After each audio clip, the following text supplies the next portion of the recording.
Hari ini adalah Aidil Zafwan, Jeong Dong-ho, kapten untuk pasukan Korea.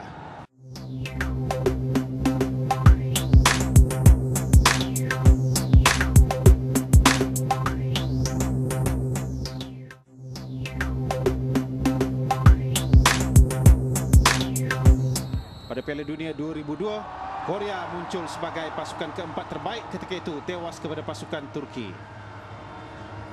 Serangan pertama yang dilakukan oleh pasukan lawan, Aidil. Terlihat sebentar tadi kesilapan dilakukan oleh Park Hyung Jin. Dia pantas sekali universiti masing-masing. Korea University, Aju University, Yonsei dan juga Yewon. Kalau kita lihat takat ini, Korea bermain dengan baik, lancar saat pergerakan mereka. Lawan dua pemain yang menunggu di tengah. Zakwan. Cross dari Zakwan. Oh, cantik. Pintasan yang bijak dilakukan oleh Nur Syarul Idran Talha. Dan tepi sekarang ini untuk pasukan Korea. Pemain nombor 11 mereka, Mong Yul. Berjaya dipintas oleh Amar Muhyiddin. Bijak membaca. Kawalan bola baik. Sabri. Syafiq Rahim. Di sebelah kirinya Nur Syarul Idran Talha. Ahmad Fakri. Tidak outside. Cantik. Pergerakan sekali lagi dari sebelah kiri, pintu gol, cross yang rendah. Hantaran tidak sempurna yang dilakukan Ahmad Fakri yang menggagalkan peluang tersebut.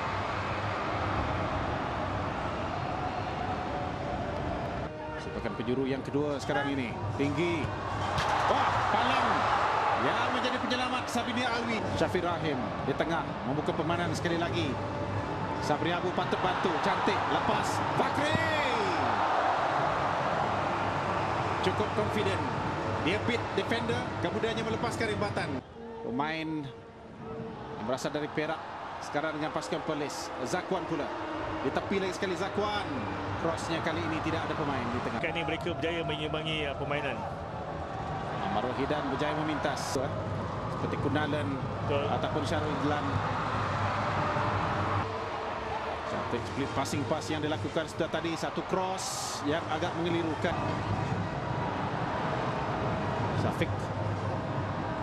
Cantik. Bang Hill untuk Kunalan. Bola baik. Advantage baik juga diberikan oleh Sukidin. Fakri. Cantik. Asakan Syarul Idlan. Zakwan. Percubaan berani. Lagi sekali percubaan dari jarak jauh yang dilakukan oleh pemain-pemain negara. Begitu selesa dengan corak permainan yang ditunjukkan oleh anak-anak buahnya. Sayang sekali. Krodi. Cantik shielding yang dilakukan oleh Zakwan. Lepas. Zakwan cuba diasak oleh dua pemain. Tiga pemain sekarang ini.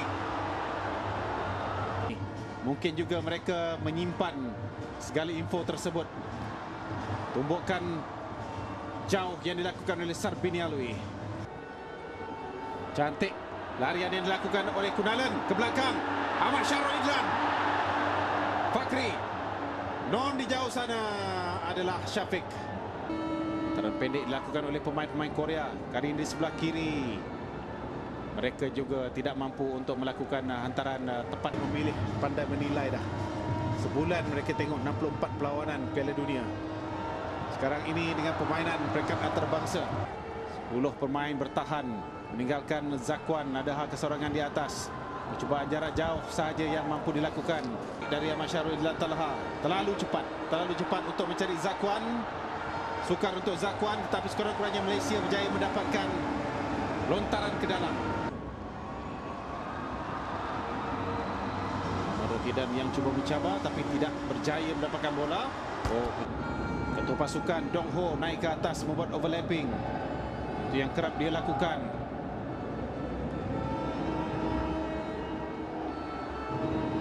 Ada kesabaran di sini yang dapat kita lihat. Pemain-pemain Korea bertukar-tukar hantaran saja.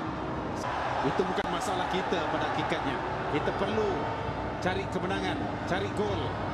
Cantik, satu lorongan mencari Kunalan. Larian bijak yang dilakukan oleh Kunalan. Tak perlu rasa gugup dalam hal ini. Sarbini Alwi pantas. Cantik terupas, bahaya kedudukan ini. Percubaan, namun begitu tackle yang dilakukan oleh Asharuddin. Dan sekarang sepakan percuma 5 minit yang terakhir. 5 pemain Malaysia membuat benteng. Cukup ataupun tidak? Terpulang kepada Sarbini. Wah, palang sekali lagi terkena tiang. Peluang. Sarbini sekadar menjadi pemerhati saja. Melencong sepakan Hyung Jin. Sarbini tak buat apa-apa pun. Menyangkakan bahawa bola itu keluar. Dan kemudiannya tindakan susulan yang dilakukan oleh pemain nombor 9.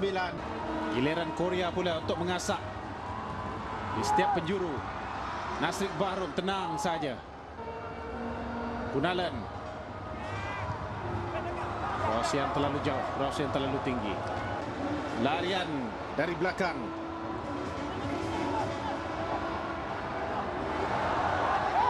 Ngadil kata sepakan gol. Diving. Bahaya juga. Tackle yang dilakukan oleh Sabri Abu tadi, Jim. Ya, Malaysia harus berhati-hati dengan tackle-tackle yang dilakukan di dalam penalty box. Larian bijak 2 kali dari S. Kunalan. Manakala 2 kali juga palang dan tiang menjadi penyelamat kepada pasukan Malaysia. Percubaan berbahaya dari pasukan Korea. Begitulah tamatnya permainan. Tak sampai pun 2 minit masa tambahan. Sup Kirin kata, okeylah, cukup. Dengan Malaysia yang diketahui oleh Aidil dan juga di barisan hadapan Zakwan Adaha mengikat pasukan Korea dengan tanpa jaringan.